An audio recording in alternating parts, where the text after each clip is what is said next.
Okay, brilliant. Well, thanks everyone for having me here. It's great to start off the day. This is I get the mic. Okay, yeah. This is work with Garrett Bryan at the LSE and Sarah Winton, who's a PhD student at the LSE as well. This is our first time presenting this, definitely, and at a very early stage work, so a great opportunity to get all of your feedback, and I'm looking forward to comments. So, the motivation kicks off with something, you're probably tired of hearing in sessions on this sort of thing, which is, that about a billion people live in what we might call slums today in the world. So that's in some kind of very poor housing quality, and that's certainly going to be the case in our context today. But I think a lot of us interested in slums are interested in another aspect of that, which is kind of the land rights implications or the land use implications of slums. Okay, so we're thinking in general of housing built on very well located central land, potentially very valuable land, but where land rights are very poorly defined, whether that's public land on which households are living, or tribal land in some contexts. It's very difficult to kind of convert that land, or the land markets are just generally not working very well. And there's been a lot of work showing that might mean that this land is misallocated in some fundamental sense, or going to the wrong use. And so as a result, states have a strong incentive to try and convert this land, and it's very difficult to do that simply through market purchases. And this has led to slum clearance policies, which are very common around the world. Today, we've kind of done some background research and compiled a list of multiple cases just within the last few years, and hundreds of thousands of households that have been forcibly evicted in slum clearances. So they're kind of as common today as we think they were in kind of Victorian Europe and so on during England. And so beyond kind of the land rights implications, I think a fundamental question of kind of what are the costs or the implications on the evicted households in these settings. And that's what we want to do today, is to think about what those costs are, and therefore what we should do in terms of compensation or trying to provide alternative housing for these households. Now, the upshot of this issue of land misallocation could push your priors perhaps in two different directions in terms of those implications. Okay, on the one hand, we might think that this is very valuable land on which these households have an opportunity to live. And so by evicting them from this, we're kind of removing a very valuable entitlement of free rent in a prime location. There's also a lot of work to suggest that these households might actually have a very particular need to live in these locations. They're more likely to work in the informal economy and need access to that density and walkability within the center of the city. So we might think that the costs of evicting them are particularly high relative to kind of the market value of the land that they're living on, right? On the other hand, we might think that this misallocation problem applies to these households as well. So they might be living in the wrong locations. They've been there for generations or decades. Moving is very difficult. It's very difficult to find alternative housing in these cities. And this might not actually be the optimal location for them. So in other words, if you compensated them in some way to live in another location and provided them with kind of a net equivalent subsidy to live there, they might actually be made considerably better off. Okay, and so that's where we want to take this talk today. We want to look at how these housing clearances in a developing country city affect the welfare of evicted households, and therefore to think a little bit more about compensation policy. So we're going to look at a slum clearance policy in Addis Ababa. Nice to see the title here. No, the right one. Oh, sorry, yeah. Hide the floating living controls. Near the bottom. This one? No. There we go. Oh, thank you. Yeah. Brilliant. Okay, so this is Addis Ababa from 2017 onwards. We're looking at households, living in very poor housing quality, and about 20,000 households were evicted in the course of just 2 years. Okay, so that's not all that's happened. There have been many more before in some sense, but this is the episode that we're studying. What we're going to do is we're going to follow 5,000 incumbent households for which we have baseline data on either side of the boundary from these evicted areas. And so kind of broadly, we're going to be taking a kind of a regression discontinuity approach and then collecting endline data 5 years after they were evicted. So very detailed primary household survey data. And then we're going to be doing a little bit of work, and this is still kind of work in progress, looking at different types of compensation and eviction and heterogeneity along those dimensions.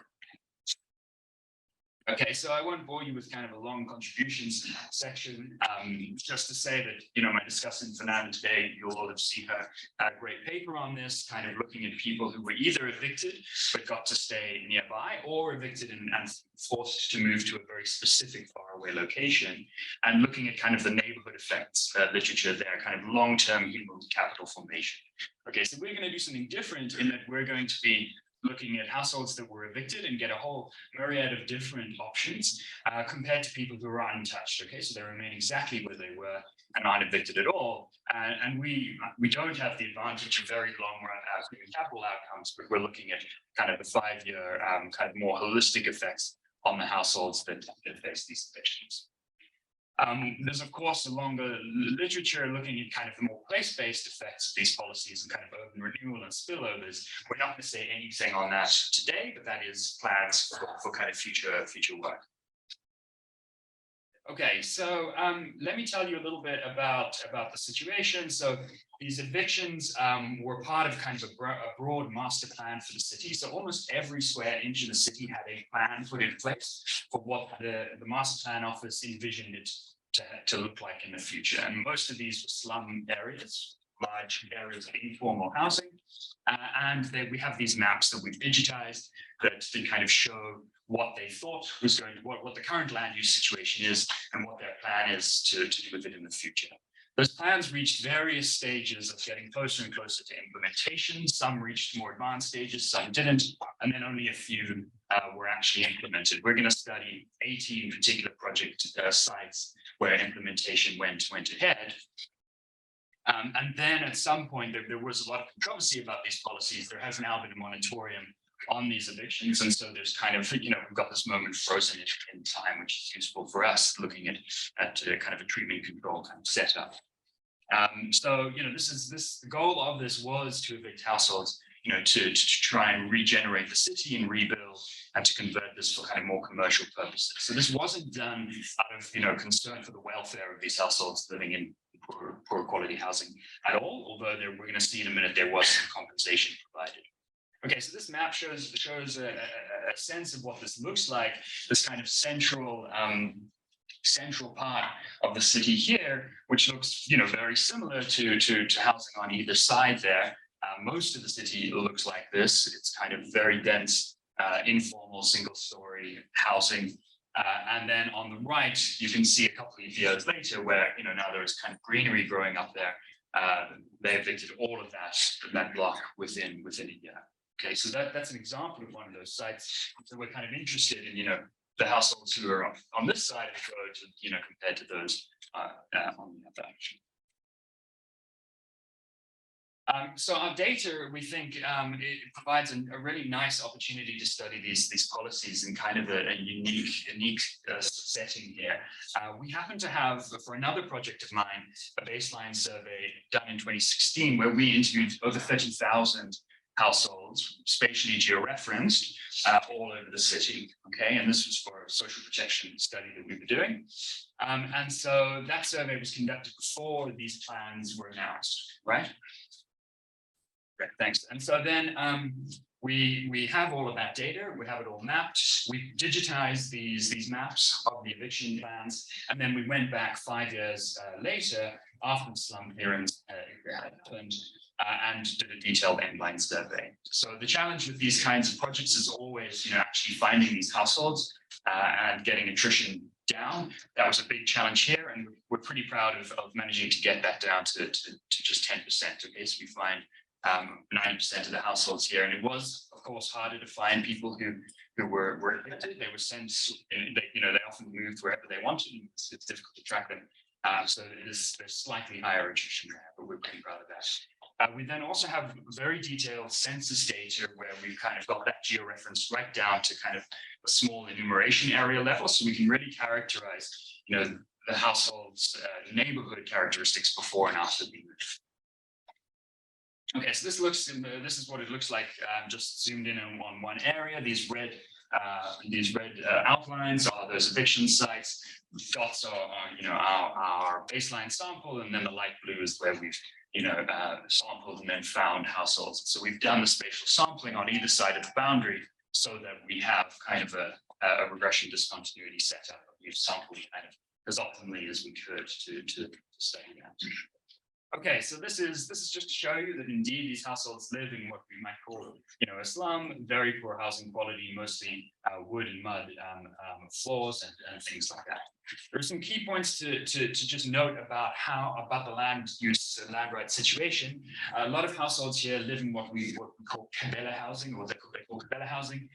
It's government-owned land that was nationalized under the communist regime, and then rented out to residents at a nominal fee. I think we're talking like a small fraction of $1 per month or even per year. So basically living for free on government land. Okay, and that comprises the majority of our sample. So this is an image of that. This is sort of what that type of housing looks like. Okay, but there are other types of land housing situations here, and there is heterogeneity in what you were offered according to what type of housing you lived in to begin with. So if you were in this type of Kabela housing, you were offered either an alternative Kabela house slightly further away, or you were given the opportunity to buy a subsidized condominium at a specific location, which is very nice formal housing, very far away from the city center. If you were a private renter, so you didn't have what the government considered the right to live in that place because you were renting, you got absolutely nothing. Okay, so we think that's an interesting benchmark that we're going to be able to study. And then finally, if you owned your own housing, you were offered the opportunity to buy a plot of land very far away and quite a substantial amount of cash to build on that housing. Okay, so we're gonna hopefully, if I have time, get to kind of different effects according to those things. Okay. So regression discontinuity, spatial regression discontinuity. A lot of you in the room I know have papers that use this, so this should maybe not be too controversial. We're going to throw a lot of different robustness checks at this and kind of do some donut stuff and play around with the bandwidths, and also just compare it to a simple kind of OLS, just comparing neighboring blocks to treated blocks. Okay, so let me show you that firstly this bites, it has an effect, and it's a very clear discontinuity in the probability of being evicted according to household self-reported status. Okay, so greater than 0 is within the boundary, so that means that you are likely to be evicted, and indeed we see that a lot of people are. And that leads households to move very far away. So the average move is substantial. Okay, so this is the distance between baseline and endline location, and you can see that for treated households, it's on average 7 kilometers away from where they were originally. Okay. So again, just trying to keep what we call the first stage, just characterizing what happens. It's going to mean that people are on average, there in column 6, more than 100% further from the city center than they were before, on average 5 kilometers further away. And they're going to be in all sorts of different types of housing. So some of them are going to be in this condominium housing. Some of them are going to now have to be renting privately, and a lot of people have lost this entitlement to rent from the Kabela, that is, to have basically rent-free housing in the city center. In terms of neighborhoods, we find that they're moving to less what we might call like slum-like neighborhoods, 30% less dense on average. We know they're further away, and slightly lower poverty rates, okay, but not substantially. So there's not, and there's a lot of heterogeneity there as well, which again, we're going to get to. What we find when we kind of turn to labor market outcomes, and that was kind of our first port of call, just to see, okay, what, we're worried about people being dislocated from places of work.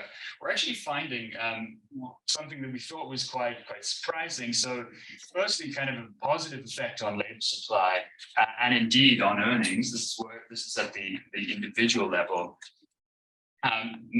Substantial increases in commuting costs as well, and kind of a sectoral shift that is perhaps not so surprising. So a drop in self-employment, the informal work, and a move into the formal labor market.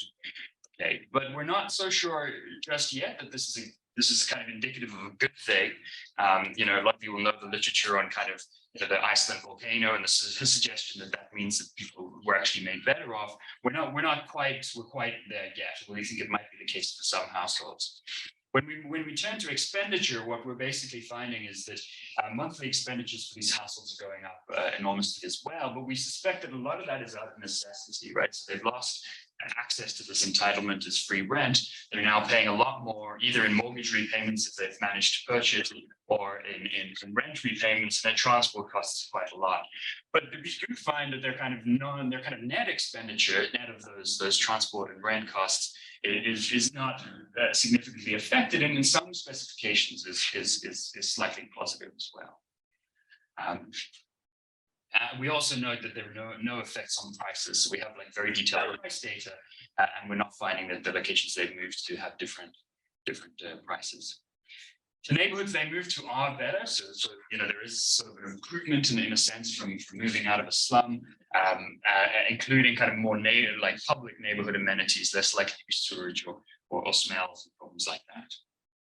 We're also interested in community outcomes. I know I'm throwing a lot of results at you here, but this is something that's often spoken about in this literature, that this is going to cause some dislocation from the previous neighborhood. We do see some evidence of that. Social networks are not dramatically affected, at least in this kind of aggregate relational data, and the total size of one's network, but people are less satisfied with their social life, and they report that.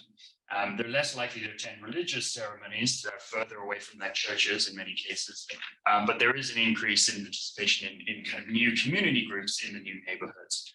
So it goes kind of in different directions there, but definitely people reporting less satisfaction. Okay, so now I'm probably running out of time. Let me try and very briefly summarize some kind of key aspects of heterogeneity here. And what we're doing is using the baseline housing type as our dimension of heterogeneity to kind of look at different types of compensation, because baseline housing type maps very closely into the type of compensation you've got. And we've also got some descriptive work just looking at those different compensation types. So again, we have this interesting baseline of kind of getting no compensation at all. And these are the people who were private renters. Okay, and so we look, I think it's just interesting from a kind of revealed preference perspective, just to look at what they do when they have to go and find alternative housing.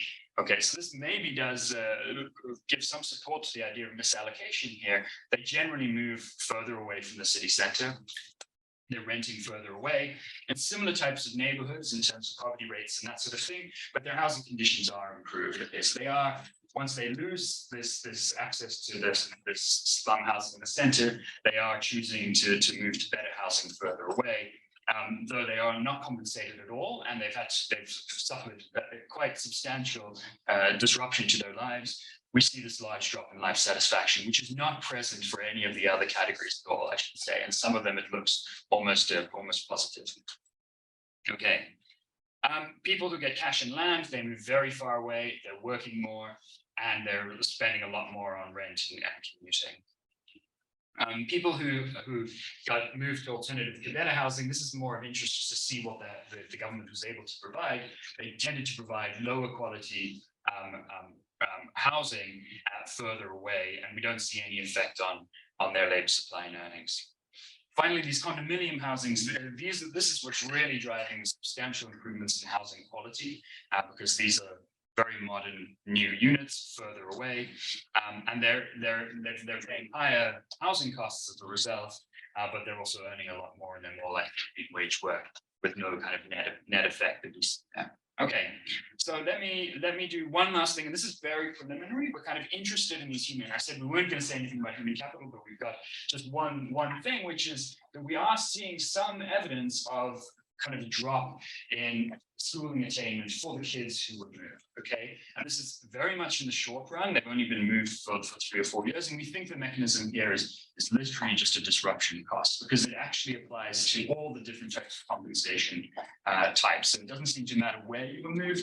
This effect holds. It was very difficult to stay in school during these disruptions, and so I think that maybe is useful to kind of understanding some of these results on dislocation and neighborhood effects. Okay, so let me wrap up.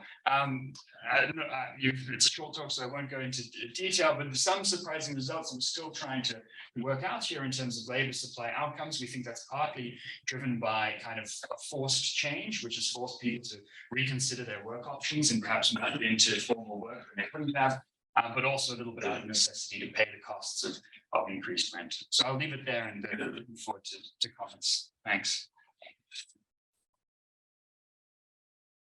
Okay, thank you very much, Fernanda, and I'm very happy that I was able to discuss this paper. So let me start with the summary of the paper and why we think this is important. So the research question that the authors have here is how do housing clearances, in particular slum clearances, affect evicted households? And this is an important question because of the scope of the problem across the world, especially in developing contexts. And my takeaway from what I know from the literature is that we usually know what happens to the places where these people are evicted from, but not much about the families that are evicted from these areas. So what Simon and co-authors are going to study, it's a slum clearance program that happened recently in Ethiopia. They should say 5,000 households. They follow 5,000 households of a universe of 20,000 after 5 years of eviction, and they look at the outcomes of the households. They have, so the research design that it has is a regression discontinuity design based on the boundaries designed by roads. So they are going to compare slums on one side of the road with the slums on the other side of the road, and they're going to make conclusions out of that comparison. So what do they find? They have a very strong first stage. Families are being evicted. And what they find is that in terms of, well, when we see at the neighborhood level where these families are, housing quality is better. It seems like there isn't much a change on poverty rates though, but the housing is better, and potentially we could think of health outcomes on because of cleaner water, more sewerage. Families or households are more likely to rent or own housing after these 5 years. And when we look at what their main interest is the labor market outcomes of these households, and they find effects on employment and wages, mainly because they see more hours worked and lower self-employment. So this is very important in developing contexts when we see that informal markets are big. So what they do find also is that there are higher expenditures, especially on rent and commuting costs, based on these extra distances that families are moved to, and potentially now because they have to pay rent or own or pay for the house that they are owning now. Why does it say planes? Good question. There's a musical voice. Yeah, keep going. And they do find small positive effects on net expenditure. So what this suggests is that these families have extra earnings that are paying for the extra rent costs. And this is just my hypothesis based on what I've done. We might see positive effects on children in the long run because of these better housing conditions and potentially more income for the parents. So just a hypothesis that would be nice to test when the time has passed. So I have 3 main comments. The main are the first 2, and then if we have time, we can discuss the other 2. So one thing that, in terms of your research design, you make clear that the slums on one side of the road are comparable to the slums on the other side of the road.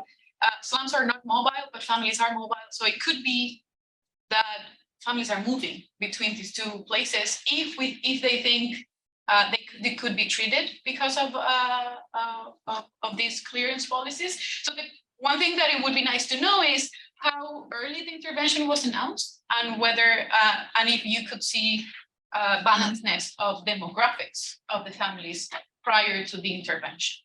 I would love to see family structure, age, and gender, and potentially employment. You do have some earning measures prior to the intervention, right? But I would like to see more demographics. And it also, the demographics might help you with the mechanisms later. So I think that's something variable setting you might able to exploit. So in terms of how early the intervention was announced, how many do families know about these things? Was it in the news? It was big, 20,000 households. So it could be that it was in the news being announced. So it's important to rule out selection into treatment at the household level, I think.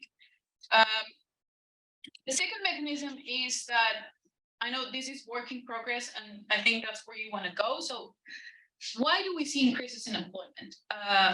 Is it because these families want to pay for the extra rent that they have to? What about the families that become homeowners? Where I know you had some heterogeneity at the end, but it would be nice to see those differences between renters and homeowners in your setting. One thing that your paper just reminded me of Erica Field's paper in the QJ in 2007 in terms of, okay, you have property rights now and you see extra employment, and it's because what she sees is this reallocation of employment between young and old adults or even child labor. Is this something that you might see in your analysis, especially because it's going to come later on, but you do have a disruption effect on education. So it could be that those kids, especially adolescents, might be entering the labor market, and that's where you're seeing the extra income, for example. So you do have you mentioned some of these things during your presentation. I think you can do much more by looking at the differences by the treatment type. You have these 3 different treatment types within the treated group. You have some already, but I think you should combine that with demographics to try to see, okay, where are the effects coming from? Are they old adults, the young adults, women, men? And one thing that I was really interested about is that in the group that, well, one thing is, it would be nice to see balance of demographics also across these 3 treatment groups. And the reason is that in your group, the Kebele housing group, they had the option, correct me if I'm wrong, but there were 2 groups within that group. Some people might choose to own, and some people might just move to another slum. That's really interesting in the literature, I think, because that might give you an idea of what are the preferences of these families for owning a house versus staying close to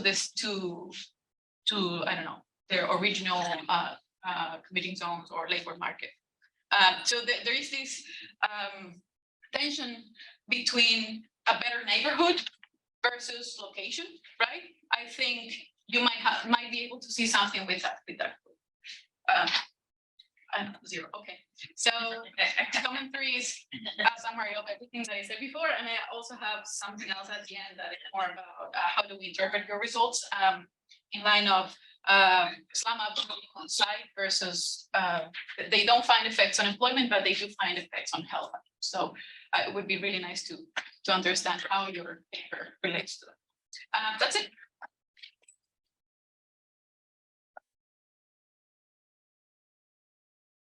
We'll take a few minutes for question. The way this will work is I will accumulate some questions from the audience, and then I'll give them to Simon to answer. The first, I want to kind of acknowledge some or a question from the chat. Mark Roberts asks, what happened to vacant land in the city center? I'll also repeat your questions so the folks online can hear. Oh, then I don't have to repeat. So I have a question about like spillovers to like the locations that are outside of the boundary, and if that can in some way violate like the SUTBA assumption and bias some of the effects that Simon is finding. Okay. Do I have any other questions? I had a question about the selection into the different types of housing, and then also like what happened to the vacant land. And we'll just take one more question, just in the interest of time. Yeah, the question, I guess you don't have time use data. I think obviously leisure time is going to adjust. So like family time, is it leisure, is it family time, or both? And then if it's family time, that can explain the result on education, or is it the disruption due to the fact that they have new schools? Did you have data on health outcomes like weight, eyes, all of that? Yeah, that's it. Yeah, great. Simon, all yours. Great. I can that quickly. Yeah, so great. Yeah, thanks. All good questions and some things that we're thinking about, and thanks for the great discussion. It's all to go through all of that. So yeah, what happens to the land? So a lot of it's actually ended up sitting empty for a few years, and we spoke to the households a lot about this, and they were very disappointed about that, as you might imagine. But now, things are now being relocated. So they often are going to give this land over to private developers who are doing all sorts of things with this. It's sometimes they're implementing this master plan, which has like mixed use, commercial, and so on. So they're building high rises for commercial purposes, and then sometimes some like public housing, but very, very little. So not great from the housing perspective for the poor, but from a land value perspective, probably quite lucrative. So I think it's an important question, and it's what we want to do. And in fact, we're thinking, to do future work on the possible spillover effects of these programs. So we're going to need to address it for that reason as well. One thing that we do have here is we have these kind of placebos. We have these maps of places that ended up not being evicted. And so we think we're going to be able to use that a little bit to get at this problem. So we will have like locations just outside of not evicted sites that we can use as a control group to get an estimate of whether we see those spillovers. So we've done a little bit of work in that direction, and so far, if there are spillovers, there's nothing massive coming out, but we hope to be able to address that. But I think it's an important point.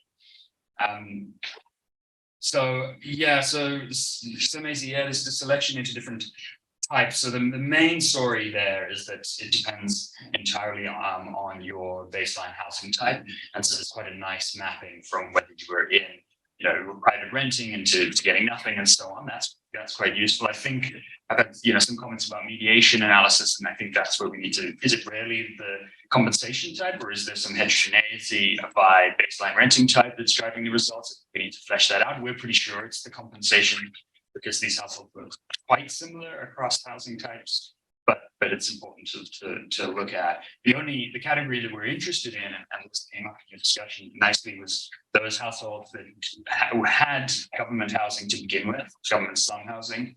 They had, in some cases, had a choice. Very rarely, according to them at least, they said they were either given a government condominium or alternative to better housing. But there are some who had a choice, and so that choice, I think you're right, is very interesting to study. Those that didn't have a choice, we think it's down to kind of location effects. We're hoping to use that as well. Some sites, they were giving them condominiums. Other sites, they were rehousing them nearby. And so we're going to look at that way. But yeah, that's great. So Remy, leisure, I think it's an important point. I think we didn't manage to do full time use surveys with everyone. I think we might have it for the head of household. So there's an opportunity to look at there. But I think there are other things we can do. Get at some of those questions. In terms of health, unfortunately not kind of full anthropometric stuff, but certainly we have kind of self-reported health outcomes, which we haven't looked at a lot, including the health outcomes. But that's maybe something we're thinking. I mean, we're thinking to go back and study these households further. So yeah, it's useful to think that we might want to invest more heavily in measuring those outcomes down the line. So thanks so much to the organizers for the chance to present this paper. So this is a great venue in which to present this paper, because many people have contributed data or inspiration, ideas. So we're very excited to present it to this audience. Okay, so this is about spatial spillovers from high-rise developments, and we're going to be looking specifically at the case of Mumbai. And this is joint work with Communities, who's at Berkeley. Okay, so I'm going to start with a little bit of motivation that is no doubt very familiar to people in this audience. So population of cities in India and Africa are expected to double by 2050. The prices of floor space in these areas are either already high or are expected to grow substantially. And a lot of the new construction pipeline is expected to be high-rise, either high-rise residential or high-rise commercial, and high-end, so market rate rather than public. And so the magnitudes of these supply responses are huge. So as again, many people will be familiar with, so the total construction pipeline in India in 2019 was 30% of GDP. Floor space equivalent of a new Chicago is being developed every year. And then just to give you a sense of where high rises lie within the supply response, so the share of high rises in residential real estate development was 70% in Delhi and Mumbai and around 50% in the other largest cities. Okay, so the impacts of this supply of high-rise housing are ambiguous. So if you sort of thought about it from a very kind of Econ 101 textbook view, more housing supply means lower prices. And we might get some impacts on city spread because we might think that building tall will allow you to increase residential density. So the alternative view is that these high rises are going to increase local amenities, which will increase housing prices and lead to gentrification and potentially actually, and this is what we're going to find, lower density, given that slums are so high density. Actually, the population density effects could be negative. Okay, so the questions that we're going to ask, and then a quick kind of preview of the results. So again, we're looking at these market rate high rises, and we want to know about the spillover. So in reduced form, what we're going to find is an increase in land values, an increase in floor space prices that decays with distance away from the high-rise construction sites. We're going to see conversion of slums nearby and displacement of residents. So the education levels in these areas are going to be increasing. So one kind of piece of the misallocation puzzle potentially is that we know that in many cases there are agglomeration effects. So more employment density means more productivity of firms. And so that's something that we're going to study. So we're going to be looking at both commercial and residential high rises. We actually find no effect on formal employment. So firms are not responding to these increases in employment density by increasing their own employment. And then consistent with the displacement of slum residents, we're going to be finding a decrease in informal.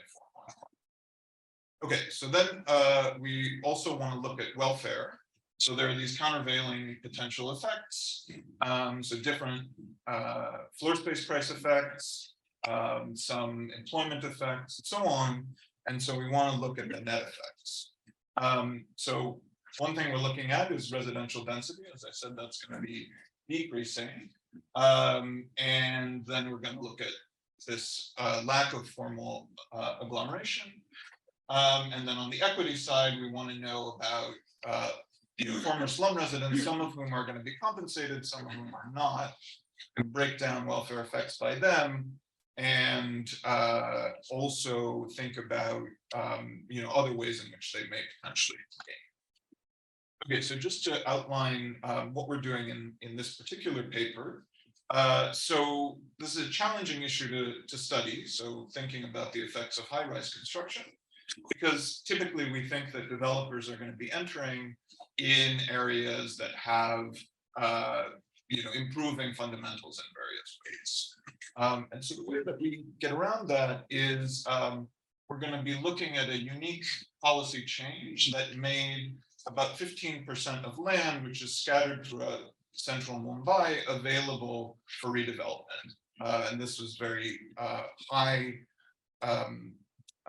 quality, high value potentially land. So the developer decision to go in is kind of a no-brainer in some sense. So it takes out their selections.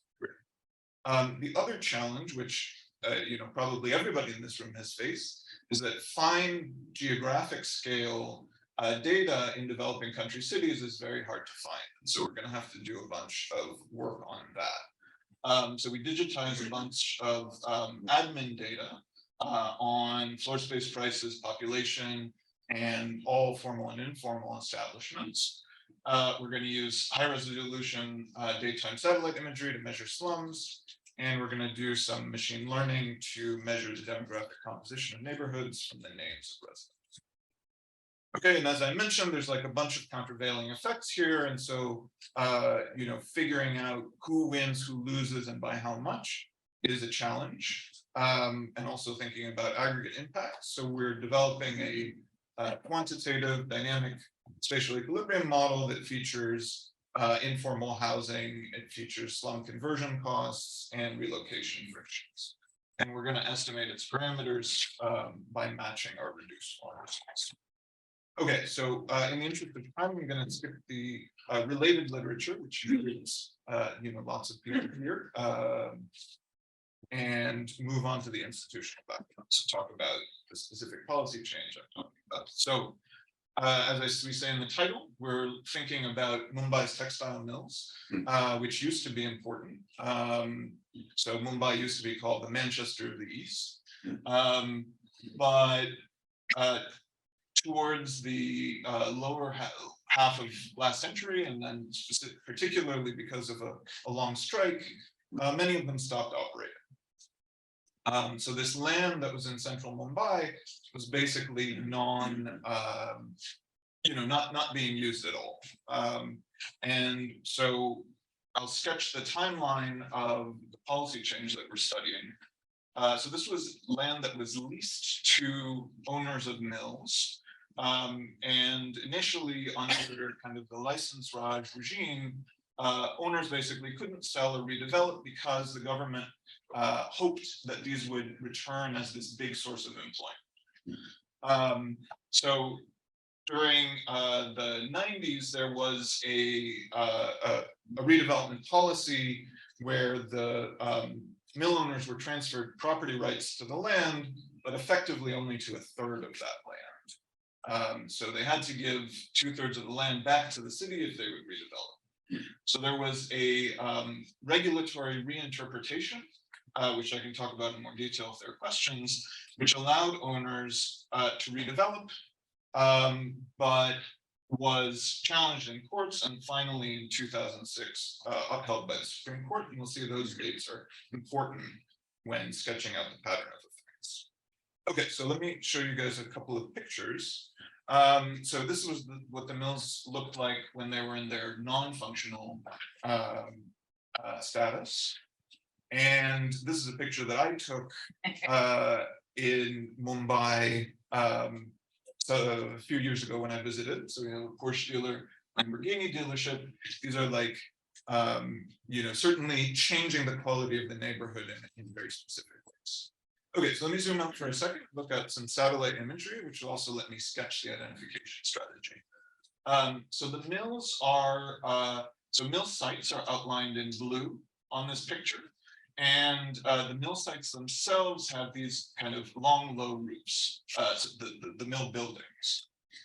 So this was 2000. And then by 2016, you see massive changes. So on the mill sites themselves, you see you know, these very tall buildings, some of the tallest in Mumbai. And then the other thing to note is that right near the mill sites, you see some areas which are slums.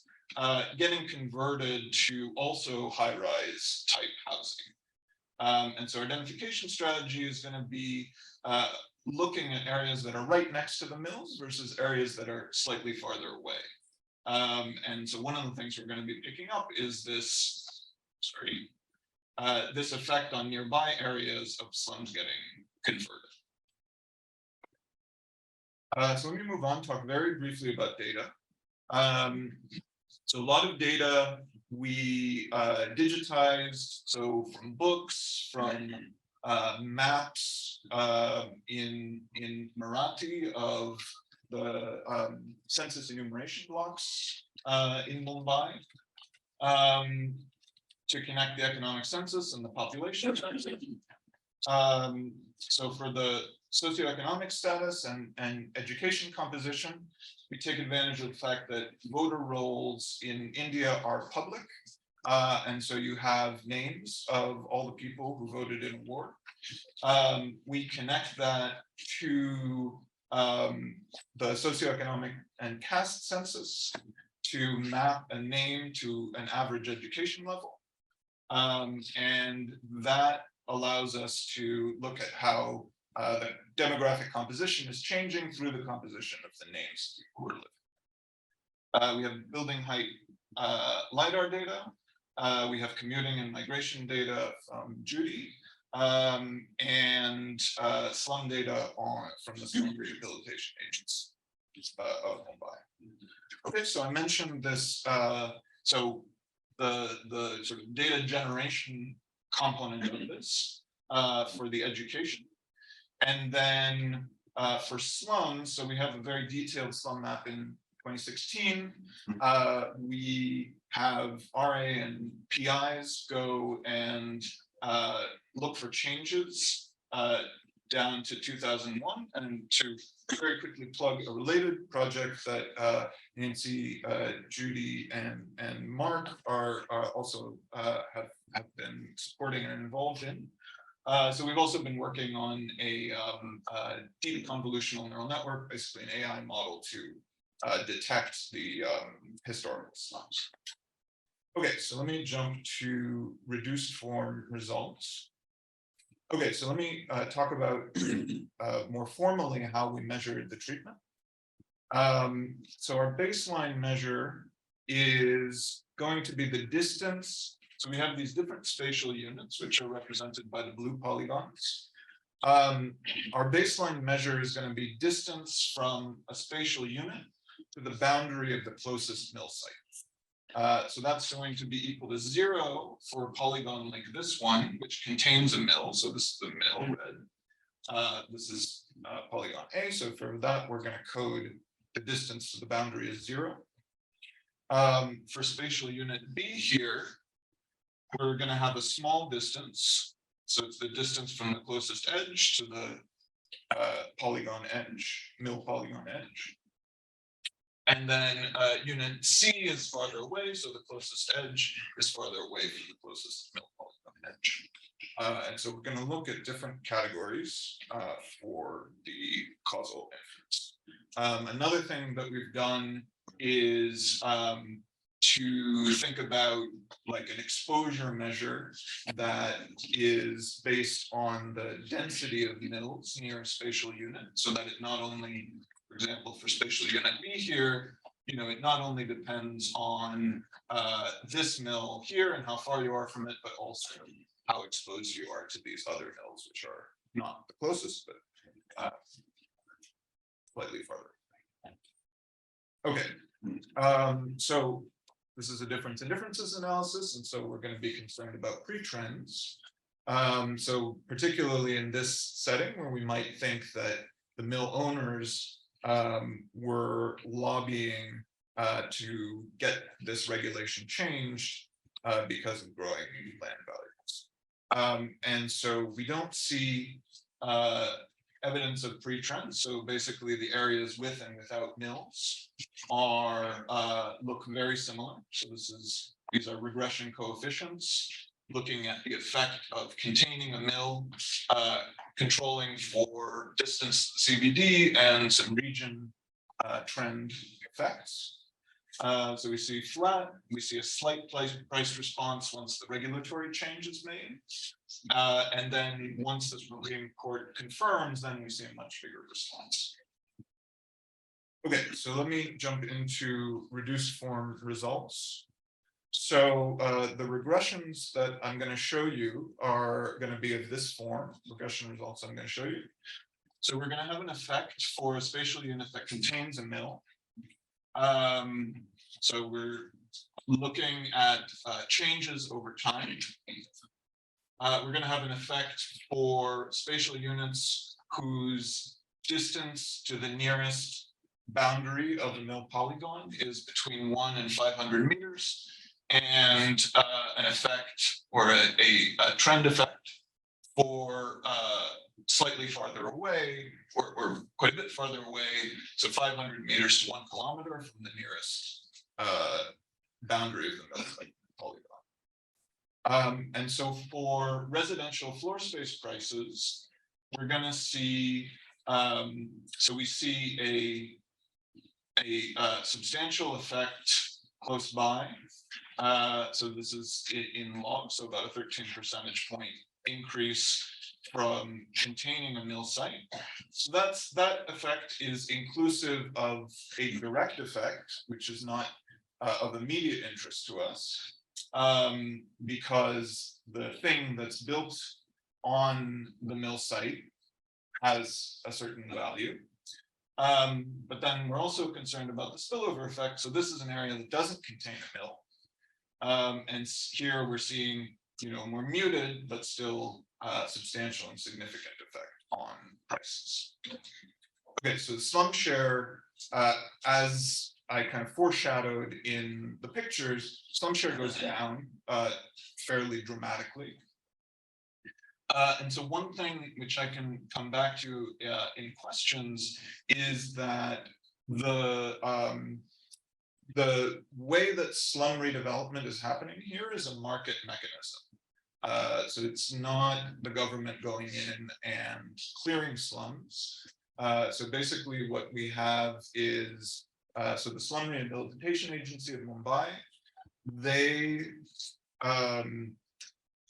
so there's a process where if 70% of residents approve of a redevelopment plan, then redevelopment occurs. The residents, so some fraction of residents, which is about 80% in our data, are entitled to compensation in the form of a, through most of our data period, 225 square foot tenement, which could either be on site or far away. So we know the distribution of, spatial distribution of where those sites are.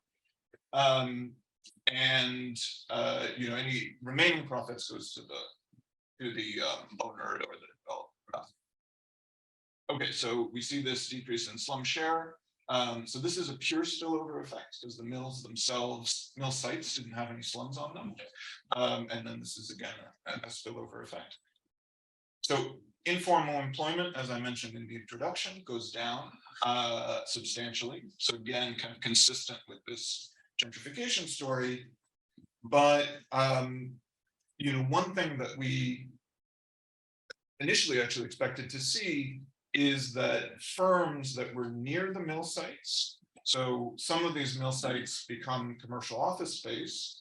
And so we thought firms nearby were going to benefit from increased productivity, particularly formal firms, from agglomeration, and therefore increase their own income.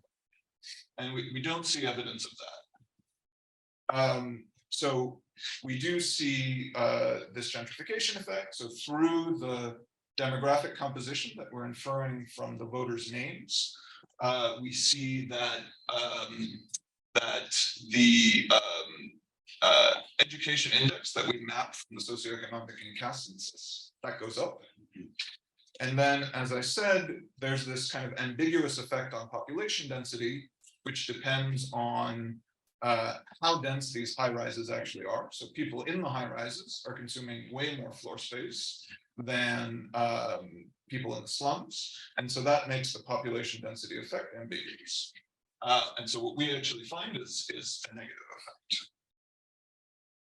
And actually, interestingly, somebody told me that this came up also in Jane Jacobs's work back in the 60s, looking at the effects of constructing high rises on previously slum areas in New York. So also decreases population. Okay, so we do a bunch of falsification and robustness.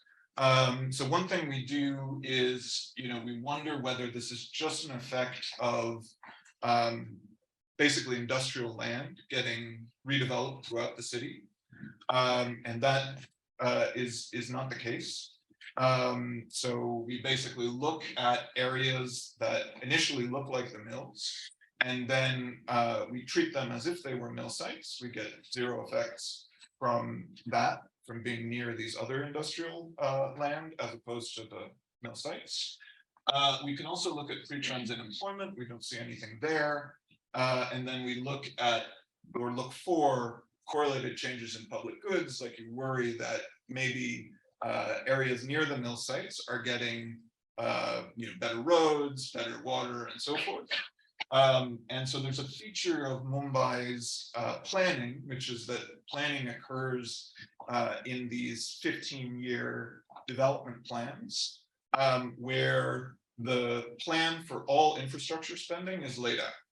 And so the question is, A, were there deviations from that, or B, was the infrastructure spending already targeting areas around the mills? And the answer is no. So as far as roads are concerned, which we observe by digitizing old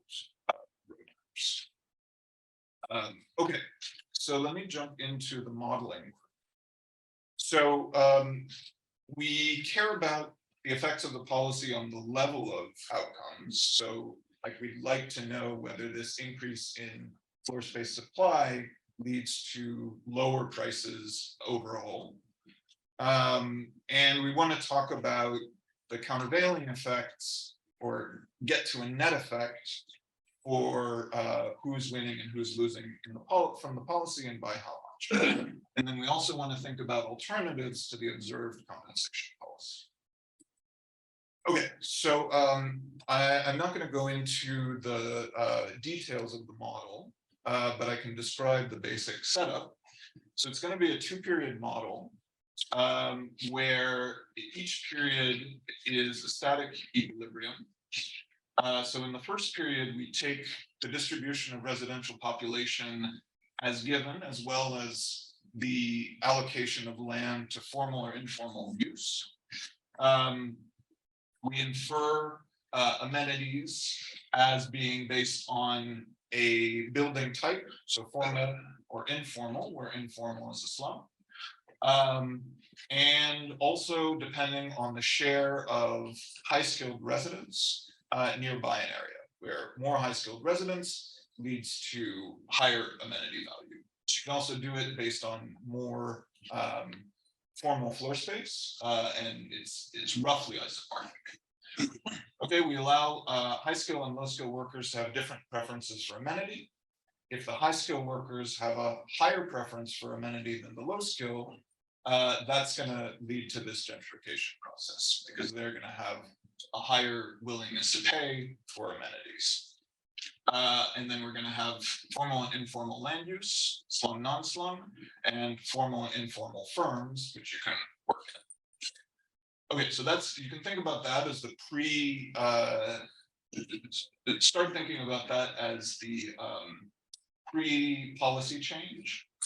Then in terms of the transition between pre and post policy, so there we have 2 novel pieces. So the residents can choose to change their home and work location, subject to a relocation friction, which we're going to infer from migration data. So developers can also redevelop slums. So remember, in the static equilibrium, the formal and informal land use is set. Here we're allowing, as we transition, we're allowing developers to convert land to formal, but they have to pay the cost of compensating the eligible slum dwellers. Okay, and if you're evicted, then you're forced to move, and a fraction that's based on the data is going to receive the compensation that I mentioned before. Okay, so let me talk a little bit about estimation, and I'll jump into the results. Okay, so how do we think about the policy change? So at baseline, we think about mill sites as being locations that have infinite transportation costs. So nobody is living or working there effectively. And what the policy change does is we introduce finite transportation costs. So in practice, all the development on the mill sites is formal, so we don't allow them to develop formally. And then we estimate their amenity and productivity fundamental effects, which is going to be these 2 terms later in slides. Okay, so we calibrate some parameters to external values. The rest of the parameters are going to be estimated by matching those reduced form causal inference coefficients that I showed you. Okay, so just give you a sense of where the identification is coming from. So basically, there are fixed costs of moving for both high skill and low skill, which we match based on, or we estimate based on the fraction that moved in the last 15 years by high and low skill. That's from the Mumbai Transportation Survey, which data Judy shared with us. So low skill people move less. We infer that they have higher cost of moving. And then to get a sense of the variable cost of moving from in terms of distance from origin. So that's going to be pinned down by the fraction that move inside versus outside of the neighborhood. The high skilled people are more likely to move outside of the neighborhood, and so we infer they have lower variable costs. Okay, so the indirect inference for the parameters. So the productivity, fundamental productivity of mill sites is going to be pinned down by the increase in labor in employment on commercial mill sites. The elasticity of amenities to neighborhood composition and its spatial decay, those are going to be coming from those residential floor space price regressions. The education index regressions that I showed you are pinning down the relative preference for high skill for amenities. And so we do estimate that to be greater than 1. And so we can also estimate a slum conversion elasticity. And we find relatively high elasticity. You know, there's some literature that shows that, or that talks about it being quite hard to convert slums, and we find that that's not the case. Okay, and then we get the amenity. All right, so let me just I see that I'm out of time, so let me just quickly talk about the results of this model. Okay, so on average, so people in high skill, both high skill and low skill, who are living in initially informal areas, so they gain by about 10 percentage points of welfare. People who are not evicted also gain. The people who are living in informal housing that were evicted, so the non-compensated high skill, they lose a bit. But the low skill lose much more. And the reason for that is that this employment that's happening in the commercial mill sites is mostly mostly high skill. So there's mostly high skill sites. Okay, this is distribution of welfare. So you see we get a lot of variation, and you have mostly positive, a few very negative. And so finally, let me just wrap up by saying, could you alter the compensation such that nobody is hurt by the policy? And the answer is that yes, we could do that. So by increasing the value of the compensation by 3 times, we can make it so nobody loses. Okay, so let me just wrap up. So contribution. So we had a unique policy change that helped us identify the effect of spillovers, some new data, and a new model. And we find quite large spillovers from redevelopment that lead to slum conversion and gentrification. Most people do gain from this, but the evicted low skill lose an extremely large amount. And it is possible to change the compensation package so that everyone in the city or nobody loses. Okay, thanks very much.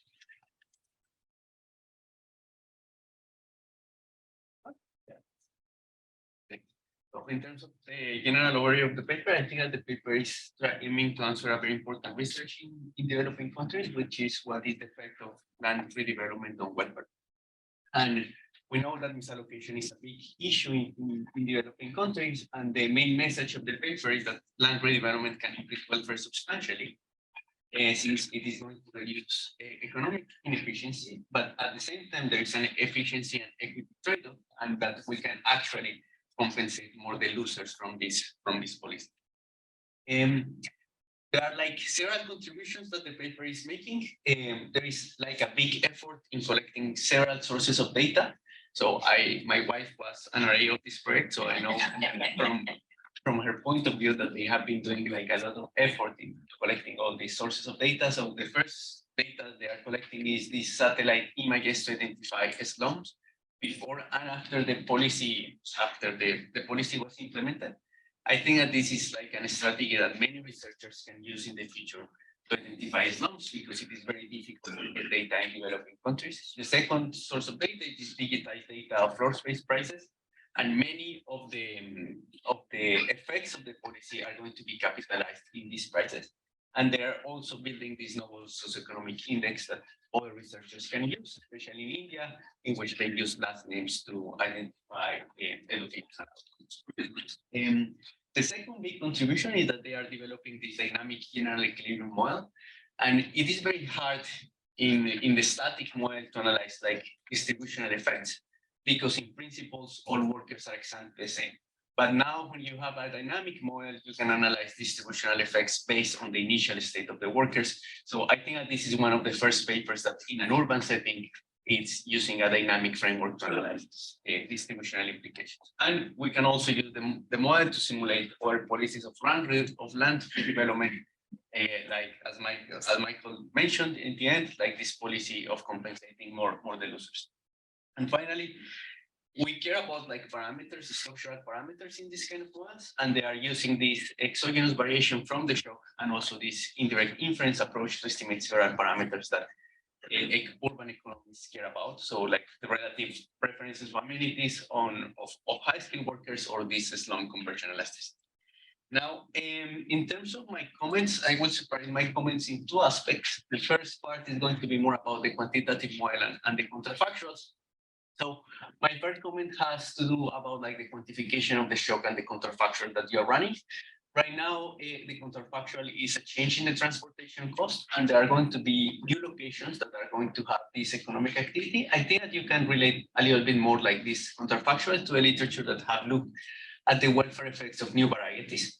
But at the same time, I also think that people may ask if you can link more this policy counterfactual with what actually the policy did. So in some way, like it is just a change in the transportation cost, but why do not relax like housing restrictions? There are like a lot of building restrictions. We know from this paper by Sean Moretti that this generates a lot of land misallocation. Let's relax the building restrictions in the model and see what happens.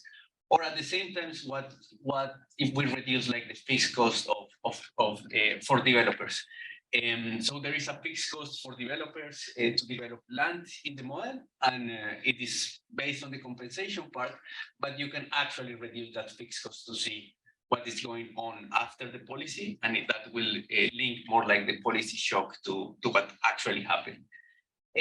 My second comment, I think that the paper is doing a great job modeling the formal and informal housing, but I think that it can address a little bit more like the difference between formal and informal employment. It is not very clear why are we having like in the model formal and informal employment. So for instance, the model is assuming that there is perfect substitutability to move across sectors between jobs. And we know that it's not actually true. This can overestimate or underestimate the gains in some way because people cannot move freely between the informal sector and the formal sector. I also didn't understand very well like the difference in the production function of establishments. What is the difference between the formal establishment and the informal establishment? I think that the paper can do some clarification about like the relative efficiency between low and high skilled workers, and also the elasticity of substitution between low skilled and high skilled workers is the same for formal and informal establishment. And then my last comment, it's something that is related to amenities. Right now, the amenities are exogenous. And I know that people care a lot about like what are the employment effects on between like formal and informal and on wages. But I also think that we should care about like the price index, and as some of the regression that Simon did in his paper, we're actually looking at the local price index.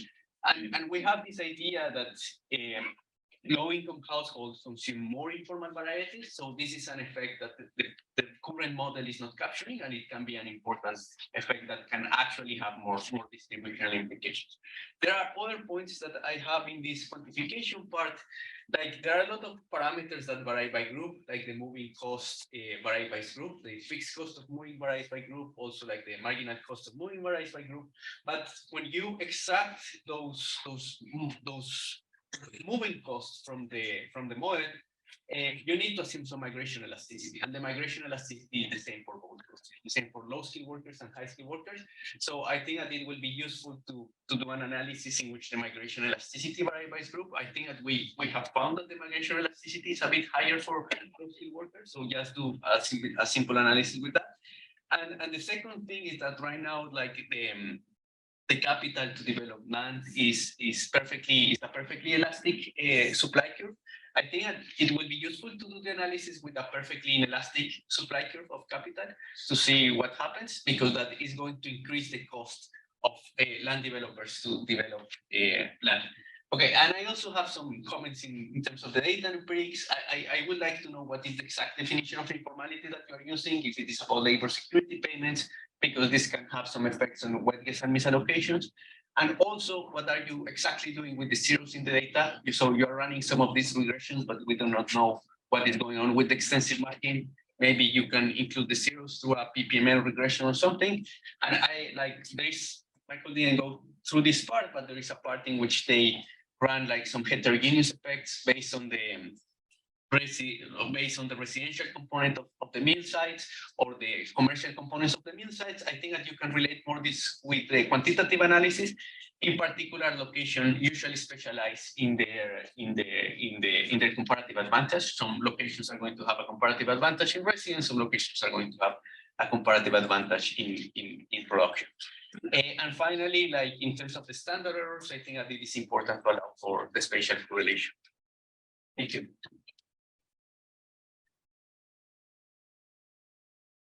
So unfortunately, because of technical difficulties, my job as train conductor is in peril. So I'll take two questions. One, you have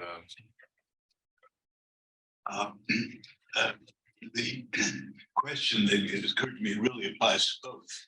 Is how do you know what the price of housing is in Mumbai, particularly because the amount of black money involved in housing is very high. Now, I mean, there are various responses, but I presume you've addressed that in some way. And a sort of related question, particularly the shift from informal to formal employment, and this really applies to the previous paper too, is over the periods you're talking about, 5, 10, 15 years, there's a considerable trend in many of these areas of shifts. And how do you control for that shift? I guess as long as I'm asking the question, I'll raise one additional minor point. I don't know if any of you have read Leah Jelinek's work. It's quite possible because she's probably dead. And there was all the ones I know about are the 80s and 90s. But she did what I would almost say is an anti-quantitative anthropologist study of the displacement of slum residents for development in Jakarta, and has a lot of stuff that she did for groups like the World Bank, etc. at that time. That's just a reference that maybe you would all like to look at. But thank you. got it. Then I see. Just one quick question. So have you thought about exploiting the timing of the development as well as just the timing of the policy? Presumably, some of the sites that were redeveloped first are going to be the most valuable ones. For external validity, that's important because, this is the mills that never redeveloped. Great, thanks. So for those online, Paul was asking about staggered timing of the policy. Michael. Yeah, so thanks very much, Roman, for the great comments and the questions. So let me, I guess, turn to the questions first. So yeah, in terms of floor space prices, so we rely on government assessments of the prices of floor space. So those have been shown to be by some recent work to be quite highly correlated with like market transactions. So basically, you know, there is underreporting that's been shown. And so the question, so often, so there was this great data collection exercise looking at the actual flyers that are circulated about the prices, as opposed to what's reported to the government. And so those prices are found to be highly correlated with the assessment values. So we think the assessment values are pretty good. The assessment values are for an area. Okay, so yeah, so questions about informal versus formal employment. So Roman's, and I think there was, I think you had raised this as well.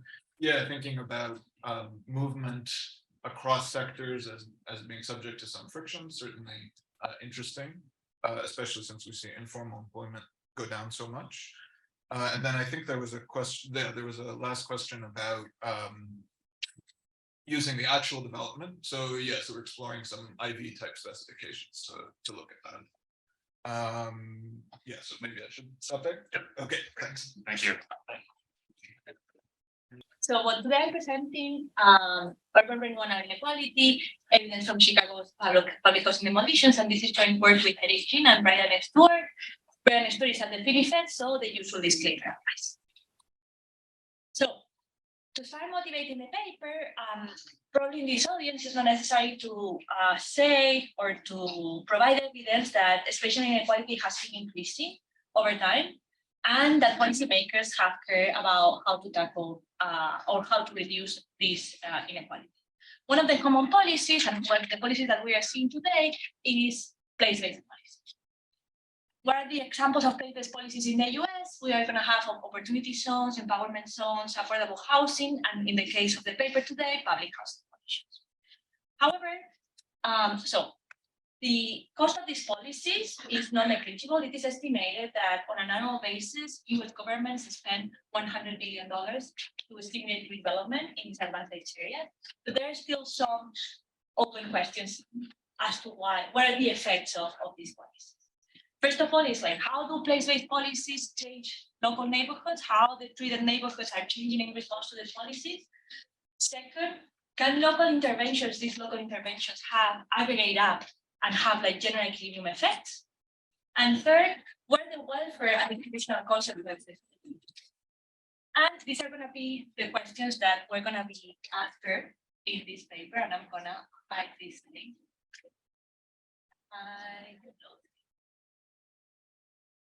So these are going to be the questions that we're going to be after this paper. And there you are.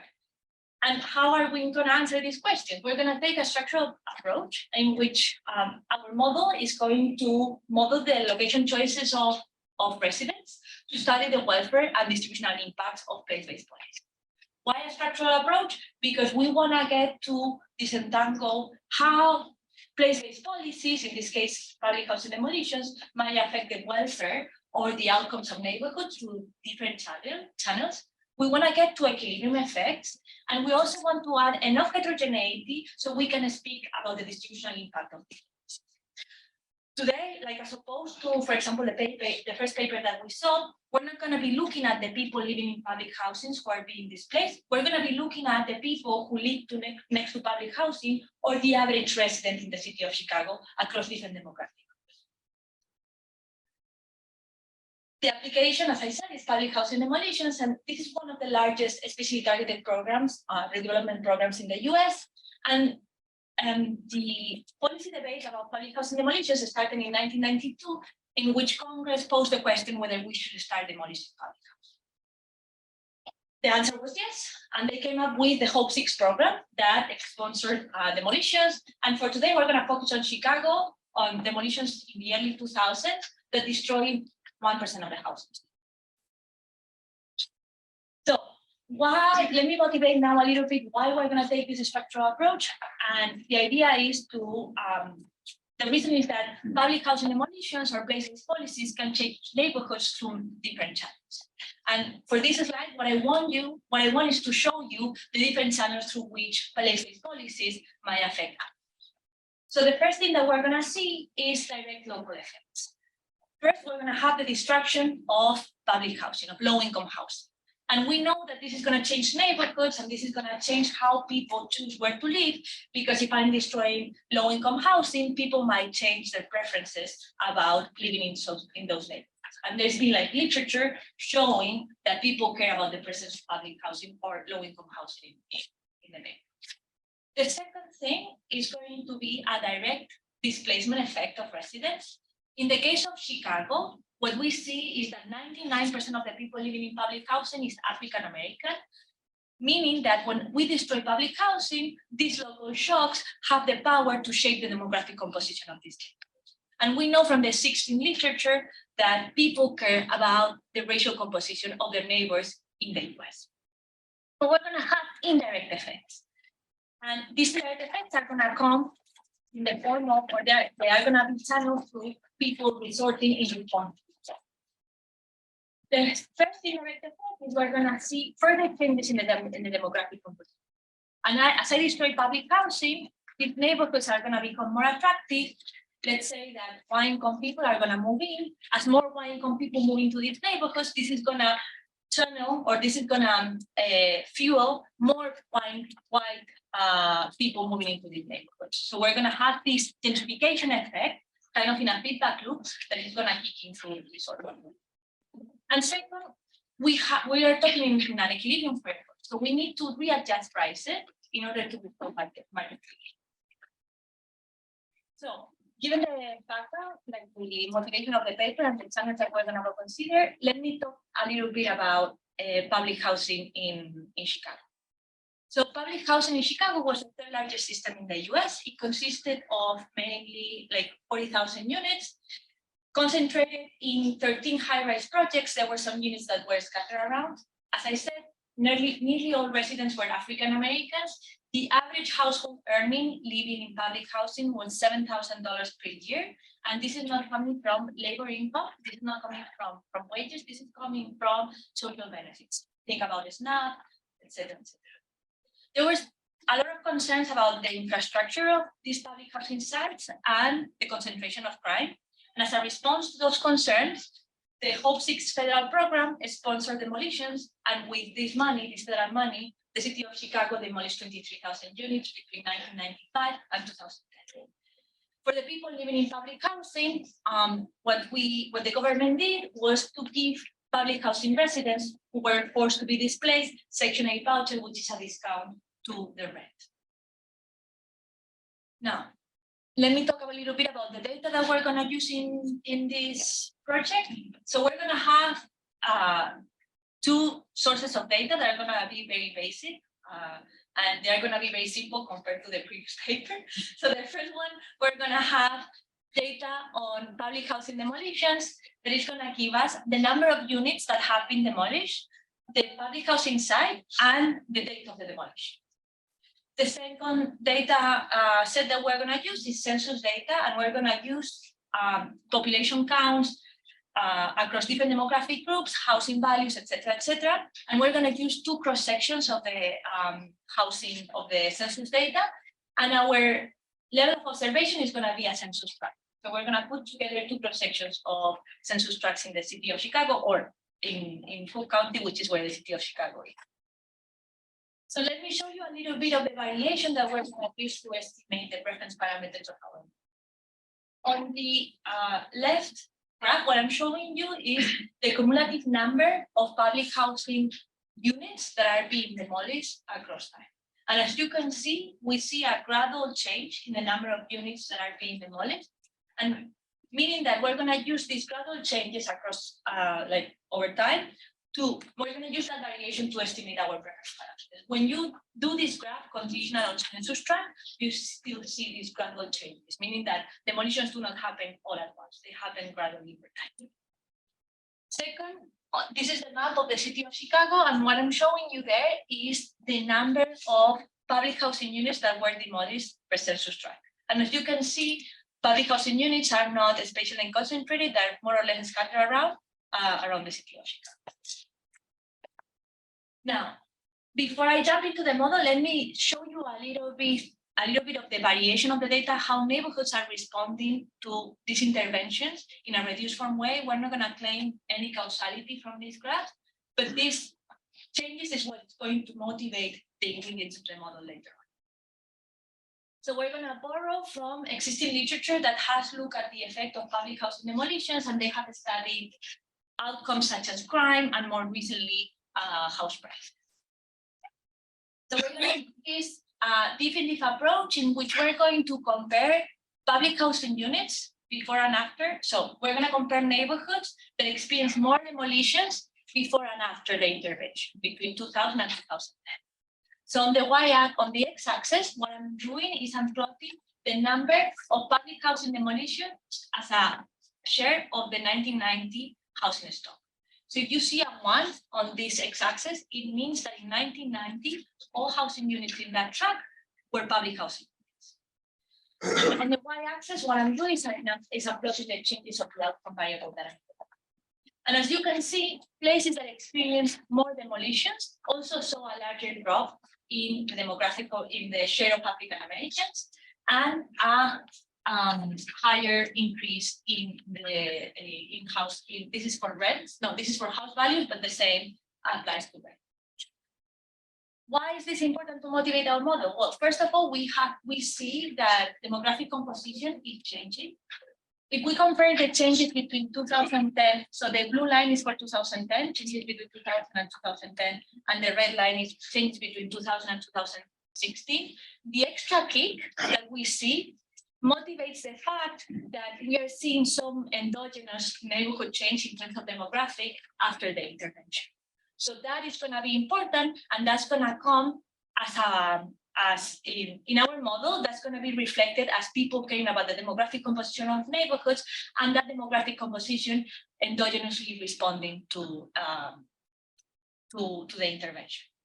And this changing in prices, we're going to take it as suggestive evidence that maybe destroying public housing was a good thing, and presumably public housing being perceived as a disability. So we're going to also include public housing in the set of location characteristics of neighborhoods. Now, another thing that I want to show you is that after public housing demolitions, there was some redevelopment. Public housing demolitions in Chicago were part of a bigger program that was planned for, the name was Plan for Transformation, and they promised not only to demolish public housing, but also to rebuild the communities. As you can see from this graph, this is what you can see in 2010 and in 2015 in the public housing lots. And 40% in 2010, 40% of the public housing lots remain completely vacant, meaning that the promises that the government made at the beginning were only partially materialized. Why is it important for me to show you this? Because we're going to use this partial redevelopment as changes in the housing characteristics of the neighborhoods. And therefore, that variation in the housing characteristics of the neighborhoods is what we're going to use later on to identify the preference of our structural model. Now, let me jump into the structural model. For housing demand, what we're going to do is, what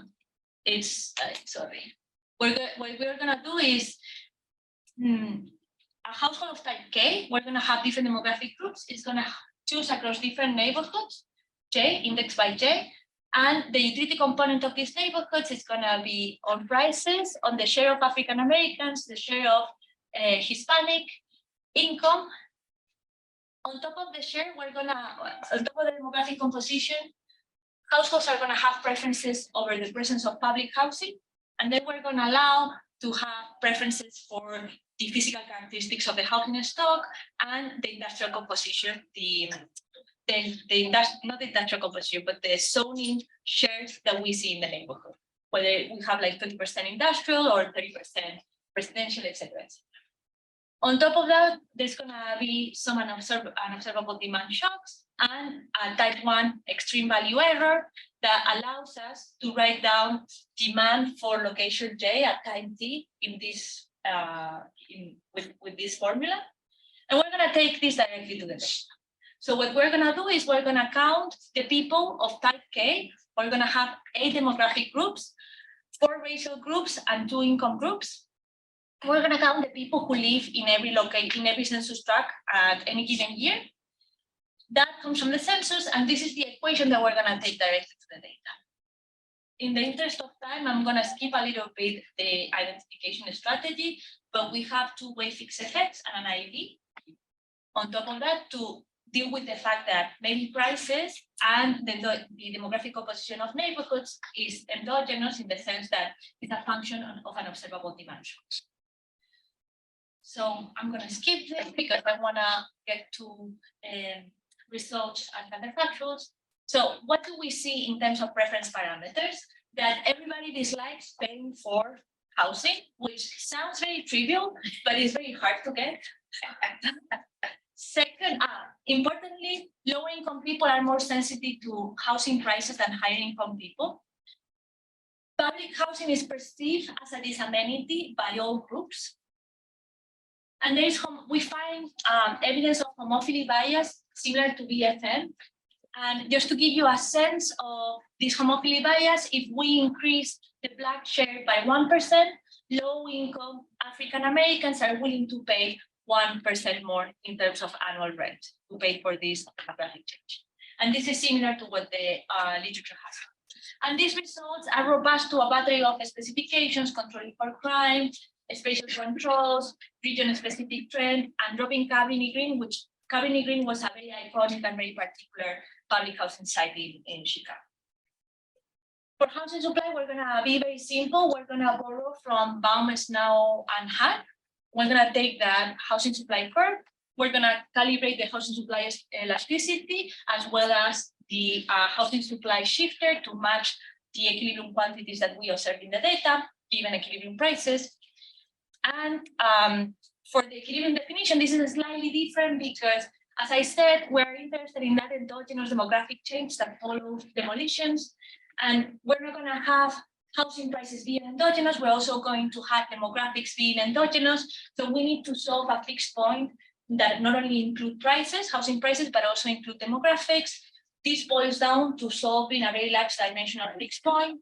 And we find in these models in which demographic composition is endogenous, sometimes you get multiple equilibria. We don't get evidence that that is happening with our parametrization.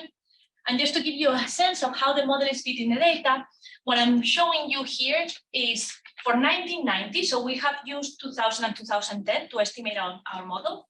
So we're gonna take census data from 1990, and what we're gonna do is plot the simulated rent that we get from solving our equilibrium, and we have our equilibrium solver and our parameters against the rent that we observe in the census. And as you can see, we're able to explain 70% of the variation from data that our model has never seen. And the slope, we cannot reject that is different from one. So this is a way of validating our model out of some. And we think we're doing a pretty good job here. Counterfactuals and welfare. So the main counterfactual that we're gonna do here is to evaluate the welfare consequences and distributional impact of public housing demolition in the city of Chicago. And the way we're gonna do it is we're gonna compare counterfactual Chicago in 2010 that did not experience demolition with a counterfactual with the actual Chicago in 2010 that experienced demolition. Just to give you a sense of the size of the shock, only 5% of the tracts were treated, but we see citywide effects. For this parametrization, what we see is that rent increased in the city of Chicago by 2.4%. And the other effects on welfare were that people were 1%, like welfare was 1% higher across, like on average. However, the welfare effects were very unevenly distributed across demographics. And to see that, what I'm gonna do is I'm gonna show you a table in which I'm going to decompose each of the effects to which public housing demolitions affect the welfare of households. And I'm going to show you the effects for different demographic groups. We have more groups in the paper. For the presentation, I'm just showing.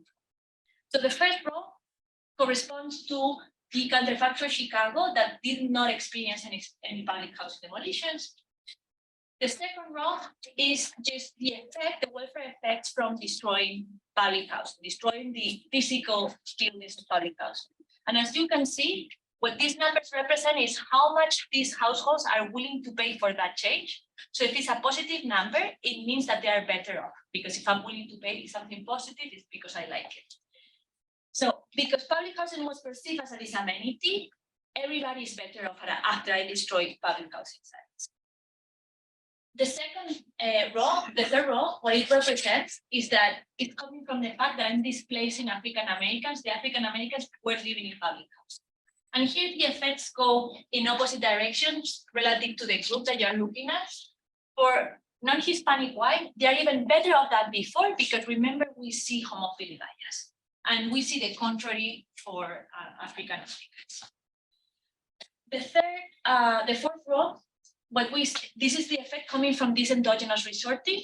And here, non-Hispanic white are worse off, but African Americans, so non-poor, so rich African Americans are better off. Why?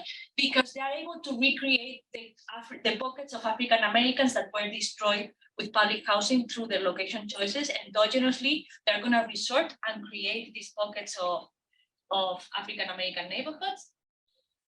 The fifth one is going to be when I change rents. And here everybody's worse off. Why? Because remember that the average rent change was an increase in rent of 2.4%. So people are worse off from having to pay higher rental prices. And finally, the last row is when I collect those rents and I redistribute those changes in rents back to homeowners. And in this case, we see that the welfare gap is increasing between African Americans and non-Hispanic white. Why? Because home ownership rates are very unevenly distributed across demographic groups. For non-Hispanic white, like non-poor non-Hispanic white, the home ownership rate in the city of Chicago is 80%, whereas it's only 20% for low-income African Americans. So in the last 10 minutes, what I want to show you is that the effects of public housing, well, from the previous slide, what I want you to take away is that public housing demolitions is increasing the inequality gap between high-income white and minorities and low-income. And for this, for the next few slides, what I want to show you is that public housing demolitions not only have local effects, but they have citywide effects. So these are the tracts that are treated, and this is how rental prices are changing across the space. So of course, we see bigger changes in treated tracts, but in tracts that were not treated and are more than 1 mile away from public housing demolitions, we see prices, like housing prices going up by 2%. In treated tracts, directly to the treated tracts, what we see is like an increase in prices of 14%. Just to give you a sense of how we compare these changes relative to the literature, the estimates for this ranges between 9 to 20%. So we fall within the range of what people using other estimation techniques have found. Now, next, the question that has been asked before, and I think Roman covered a little bit about how we should think about housing policy and how housing policy affects the welfare of people. What we're going to do now is to simulate different policies, like housing policy interventions, and see how that affects welfare. And for the first one, what we're going to do is change the housing supply elasticity. The supply elasticity that we were calibrating from Baum, Snow, and Hunt, what we're going to be doing now is change that elasticity from being like housing supply being completely inelastic to being the most elastic in the nation. So, and as you can see, this is what I'm plotting here is how housing prices are changing in response to demolitions for different housing supply elasticities. And the more elastic housing supply is, the smaller the changes in housing prices. So this is very low. You have a very elastic housing supply, and the effect on prices are very low. How is this affecting welfare? Well, it turns out that because we have smaller changes in housing prices, also as the city is becoming more elastic in terms of housing supply, the inequality gap between groups is decreasing. So having more elastic supply contributes to reducing inequality. But what is more interesting is another policy that is motivated by the fact that public housing demolitions were part of this bigger plan for transformation. That actually the idea was to redevelop in public housing sites. And this is what this policy is simulating. On the x-axis is how many of the public housing units are being redeveloped, but instead of being in the form of like a public housing unit, it's like the average unit in the neighborhood. So if it's 0.5, this means that we have redeveloped 50% of the units that were demolished for the standard, like the standard characteristic or the average characteristics of the tract in terms of housing. And in here, if we only look at the prices of the house prices of the treated tracts, how the rents of the treated tracts are responding, we see a larger drop. And this is just mechanical because we're only redeveloping in those tracts. But what is more interesting is that the inequality gap for these policies actually reduces even more compared to the previous policy. And this is a priori a little bit puzzling, but if you think about it, what's happening is that lower income people actually have a preference for living in, sorry, I'm just going to, so lower income people have a preference for living in lower income areas because they're very sensitive to prices. Sites with public house, tracts with public housing tend to be low income or low rent areas. The fact that we are redeveloping in public housing sites or in sites that had public housing, it means that we are redeveloping in very cheap areas. So we're indirectly targeting lower income people through their location choices. And this is why this policy is actually able to reduce the inequality gap more than the previous policy. I'm completely out of time. I'm just gonna leave the slide. So I had to cut down by 5 minutes, 10 minutes ago. So I had to like rush a little bit, sorry about that. But I'm just gonna leave this for us to open the discussion. Thank you very much for listening.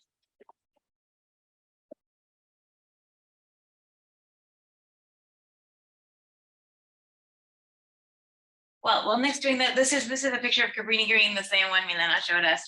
I like this. This is a happy picture, which is going to directly contradict the first thing I'm going to tell you. Okay, so I think what Milena is asking in this paper, as I understand it, is for whom does destruction create value? And the answer, as I take it from Milena's paper, is that in Chicago, destruction creates value for everybody except poor Black and poor Hispanic residents. Not poor Black, non-poor Hispanic, and both white, poor and non-poor are better off. And so I have 3 thoughts moving forward. First, I think Milena did a better job than I thought the paper did about telling you what preceded destruction. And I think everything that preceded destruction in these treated areas was truly awful, and we should be clear about that. I think the paper could push a little better on what it does best, which is telling us about impacts outside the demolished area. And third, I want to think a little bit more about what determines the supply response in these demolished areas. So first, let's talk a little bit about what preceded destruction. So this is a picture of the Robert Taylor homes, a set of 28 high rises near where Milena teaches now, that are now torn down. Think of these as being slum-like conditions plus crime, and some of the worst concentrated poverty in the developed world. So I think what Milena communicated with the paper was a little vague about. It was like, well, there was some public housing and it was torn down. These weren't like, this wasn't like a place where plumbing didn't work so well. These were truly horrifying places to live, places where we would want no one to live, and places that had complete and total racial segregation. So places that, for many reasons, for many policy reasons, I think almost everyone agreed should be torn down. I don't think everyone agreed what should replace them, but almost everyone agreed that these places were not the kind of places that we wanted to offer to human beings. All right, the second thing I would suggest is to highlight where your model works best. And I think the strength of a structural model, as Milena told us, is that it gives us the effects beyond treated areas, and it gives us the ability to modify policies. So combining this with our intuition that gentrification oozes across space rather than leaps, we know that gentrification moves slowly from rich place to rich place. It does not leap from it doesn't miraculously appear in previously poor places. It only oozes into poor places. I think that implies that destruction with poor neighbors is very different than destruction with non-poor neighborhoods. And I think that you can push more on this paper. I think there is heterogeneity in the data to which you could speak with your model in a way that would be very interesting. And then finally, because I only have 5 minutes, my last thing is about the supply response. Okay, so this is the current location of the Robert Taylor homes in Chicago. You notice there is no supply response. These were 28 high rises torn down, as Milena told us, quite a while ago. So why are there no houses here? The conventional wisdom, the conventional wisdom is we have restrictive zoning limits construction. I think this is true in a lot of the US, and I think it has absolutely zero application to this kind of case. This kind of land is owned by the government. It's a non-market transaction. The government has to make some kind of decision about this land it owns, and building in the location of the Robert Taylor homes is a question both of supply, is the government going to supply the land, and demand, is there a private market demand to live in the location of the Robert Taylor homes? And in other work I've done, I have come to the conclusion that in the absence of private market demand, the government is very hard pressed to generate supply.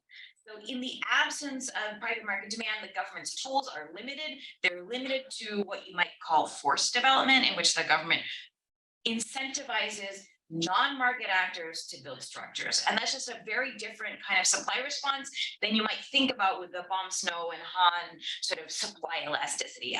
I'm not sure that their supply elasticity is probably a great way to think about the rest of the city. It's probably not a good way to think about why we don't have any structures here. Thanks, Milena.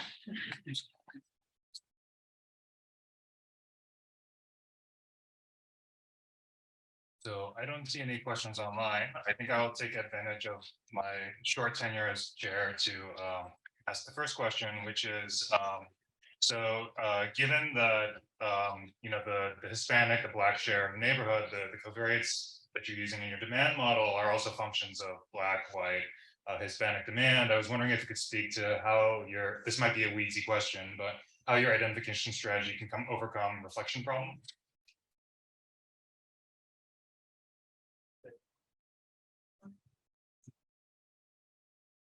Thanks, Milena. I had 2 quick clarifying questions. One is, how did these units that got demolished got chosen? What Leah's showing is like basically everything, maybe everything got destroyed, but I was wondering if there was anything that might be, come with the threat of indigeneity.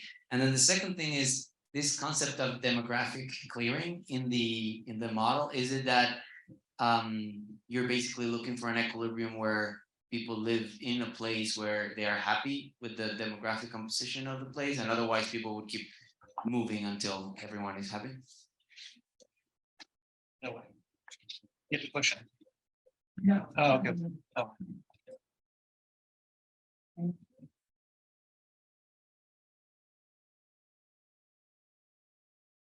A clarifying question. So you mentioned that that there was resorting of low-income minority residents. So is there a friction to that resorting? All right, and I see that on my computer, there are no questions, but I see here there are lots of questions. So I guess I will supply these. First, are there any thoughts on barriers posed by cultural nuances, differences, and language? That seems to be, I think that was probably a previous question. Okay, that's also previous question, and audio is choppy. I think you have enough questions. Why don't I turn the floor over to you, Milena? Okay, so Good questions. Well, thank you, Leah, for the discussion. I fully empathize with what you say. Probably we don't do a better job we should probably do a better job of motivate the existing conditions. Housing supply in Chicago is a very interesting thing because it's not only the government, you have local government, local aldermen who have the power to decide what's being constructed and what's not. So we can talk about that because I'm studying that thing and I find it completely fascinating. Okay, going back to the questions, reflection problem, we do instrument for that. I don't know who was that question. Oh, so reflection problem, we have to instrument for demographic composition. The way we do it is we borrow from the IO literature and we take changes in housing characteristics in areas that are far away. So with the idea that, for example, if all of a sudden, imagine that families prefer to live in houses that are larger and you have a lot of construction of large houses far away, this is going to decrease the number of families who live in this area because they're going to move to that area with a ton of new construction. And that's how we move the demographic composition in this neighborhood. The idea here of the exclusion restriction is that construction far away should not be correlated with demand shock. But this is like very 11 page instrument. I can send you the paper. It's deep inside into the IO literature, but we do instrument for that. Instrumenting for that has given us a lot of like headaches. So just to Speaking of microphone, a bit closer, please. oh, sorry. Thank you. How units got demolished, like the units that were demolished got chosen. So there are two types of selection here. The first type is the site that is going to be demolished. The second is the building within the site that is going to be demolished. The sites that were chosen was not random in the sense that both sites were demolished earlier. To control for that, we have census tract fixed effects that control for the underlying quality. The number of buildings that are demolished or the timing of demolitions is random because a public housing, like a building was a candidate to be demolished if it hit a lower bound in the living conditions. So pipes bursting because pipes freezing or the heating system breaking down, and we take those events as well. So the idea is that within a tract, the number of public housing units that are being demolished is random, but the sites are not random per se. Demographic clearing, there was, so the idea here is that there is a fixed point that brings down the share of demographic composition, and the fixed point comes from the fact that if everybody who is African American decide to prefer to live in a neighborhood, it must mean that the demographic composition in that neighborhood has to be 100% African American. So that condition, like when I aggregate decisions into the demographic composition, those two things have to match up, similar to demand and supply, or like housing price. Is there a friction to moving? There is a moving cost in terms of like the elasticity of the migration elasticity. There is that. There is no that's IID, but there is no moving cost in the sense that if I move outside my census tract, I have to pay a moving cost. The reason is that we're using transactional data. In order to estimate that moving cost, I need to know where people are coming from. I need to have flow data, and that is not now it's with the data that we're using, we don't have that. We don't have flow, so we only have cross section. So we have an IID moving cost in that sense. Thank you. Thanks so much to all the speakers. I think we're scheduled to have a 10-minute break, and then we'll reconvene with some lightning talks. Thanks again.